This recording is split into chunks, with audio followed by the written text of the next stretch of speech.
প্রথমত deep state ব্যাপারটি বেআইনি।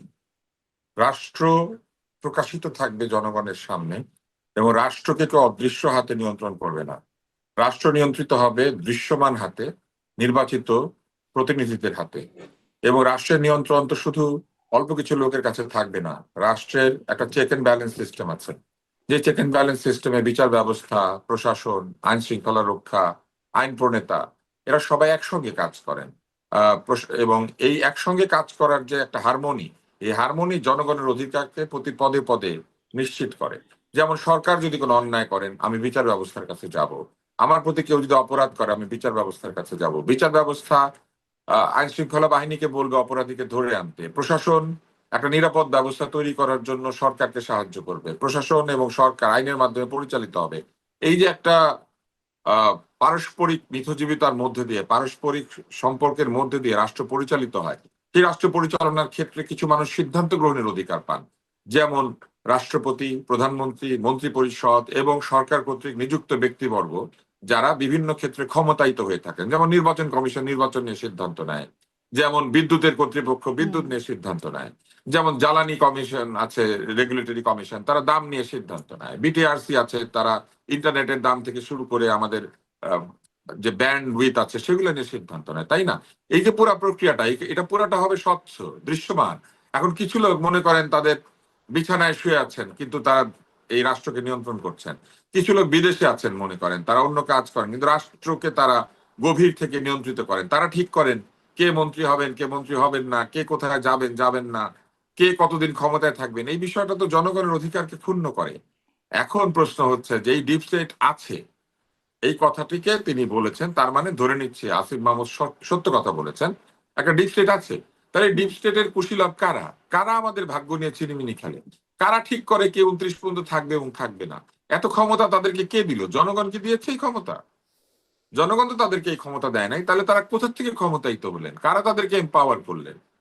তাই না? এই প্রশ্নগুলি আসবে, এবং এই প্রশ্নগুলি আসলে পুরো ব্যাপারটা যে বেআইনি, অসাংবিধানিক এবং রাষ্ট্র বিরোধী, এই ব্যাপারটা কিন্তু পরিষ্কার। এবং এরকম একটি তৎপরতা করছে কিছু লোক, এটা জেনে আসিফ মাহমুদ বলছেন যে তাদের সঙ্গে তারা মিটিং করেছেন এবং তাদের কাছ থেকে তারা প্রতিশ্রুতি নিয়েছেন।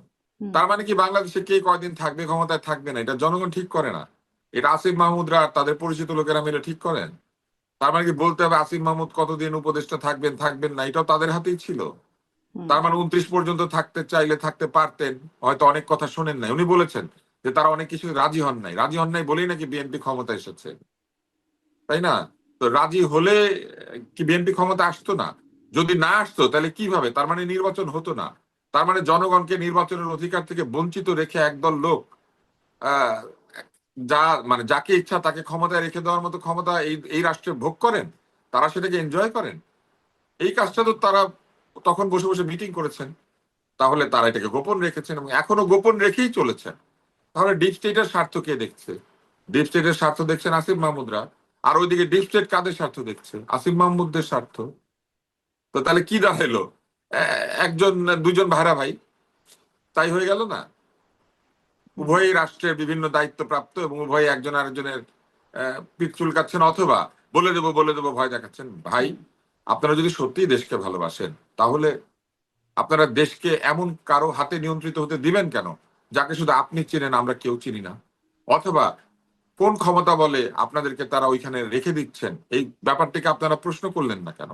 আর আজকে আপনারা ইলেকশনে জিততে পারেন নাই, আজকে আপনাদের দল জামাতের সঙ্গে গিয়ে ঐক্য করেছে, খুব ভালো কথা, করতেই পারেন। কিন্তু শুধু কি এই কারণে আপনারা এখন বলে দিচ্ছেন? যদি সত্যি সত্যি এবার নির্বাচনে জিতে যেতেন, ক্ষমতায় চলে যেতেন, তাহলে তো 29 পর্যন্ত না, আরো বেশি দিন, 31 পর্যন্ত ক্ষমতায় থাকতেন। তখন কি ডিস্ট্রিক্টের কথা বলতেন না? এখন বলছেন কেন? তখনই তো বলা উচিত ছিল। আরেকটা বিষয় খেয়াল করেন, তারা সবসময় বলেছেন তারা জনগণের অভিপ্রায়ে কাজ করেন, জনগণের অভিপ্রায় অনুযায়ী সরকার ক্ষমতায়িত। কিন্তু এখন বলছেন একটা ডিপ স্টেট ছিল। তাহলে জনগণের অভিপ্রায়ে তারা ছিলেন নাকি ডিপ স্টেটের অভিপ্রায়ে তারা ছিলেন? এইটা কে এই প্রশ্নের উত্তর দিবে? ফলে একেবারে একটা জটিল ধোঁয়াশাপূর্ণ একটা গোলক ধাঁধায় আমরা পড়ে আছি। আমরা কিন্তু এখনো জানি না ডিপ স্টেট কারা। আপনি বলেন তাহলে ডিপ স্টেট এখন কাকে রাখবে কাকে রাখবে না এই সিদ্ধান্ত নিচ্ছে, আর আমরা এখানে টকশো করছি। এইটা আমার কাছে মনে হয়েছে যে অত্যন্ত আশঙ্কাজনক।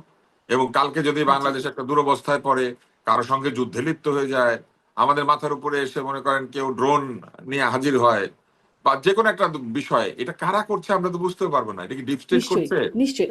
এই ডিপ স্টেট কারা, এটা নিয়ে আমার অনুষ্ঠানে সম্ভবত মাসুদ কামালও ছিলেন, ব্যারিস্টার ফুয়াদও একটা প্রোগ্রামে বলেছিলেন ডিপ স্টেটের কথা। তখন বলেছিলেন যে তিনি আসলে স্ক্রিনে বলবেন না, পরে হয়তো বলবেন, পরে আমার শোনার সুযোগ হয় নাই। বলেন না কেন সেটা নিয়ে তো একটা কথাই। মাসুদ কামাল, আপনার কাছেও এই প্রশ্ন যে কারা ছিল, এই মানে কারা আসলে এই ডিপ স্টেট, কারা প্রস্তাব দিয়েছে?